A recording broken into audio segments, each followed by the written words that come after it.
একাদশ জাতীয় সংসদ নির্বাচনে প্রথম ভোট দিচ্ছেন বিলুপ্ত ছিটমহলের বাসিন্দারা। বিলুপ্ত এইসব ছিটমহলের সব কয়টি রয়েছে রংপুর বিভাগের 4টি জেলায়। বাংলাদেশের নাগরিক হিসেবে এবার প্রথম ভোট দিতে পারায় উৎসব আমেজ এই অঞ্চলের ভোটারদের মাঝে।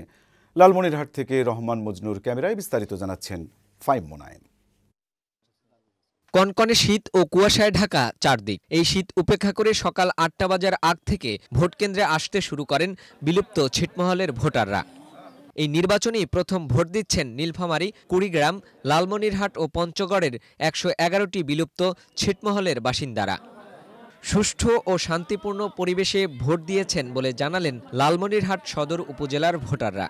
আমি ভোট শান্তশিষ্টভাবে দিয়ে আসছি। দিব, আমার যাকে পছন্দ আমি তাকেই ভোট দেব। শীতের মধ্যে বৃদ্ধরাও এসেছেন ভোট দিতে, আর তরুণ নারী ও পুরুষ ভোটারদের উপস্থিতি ছিল চোখে পড়ার মতো। প্রথম জীবনে ভোটে এবার সরকারি ভোট দিলাম। সব পর্যায়ে যে উন্নয়নের ধারাবাহিকতা বজায় রাখবে সেই রকম প্রার্থীকেই আমরা ভোট দেব। মনের আনন্দের সহিত ভোট দিলাম। নির্বাচনে যেই জয়ী হোক, বিলুপ্ত ছিটমহলের উন্নয়নে তারা কাজ করবেন এমনটাই আশা এইসব এলাকার মানুষের। ফাহিম মোনায়েম, বৈশাখী সংবাদ, লালমনিরহাট।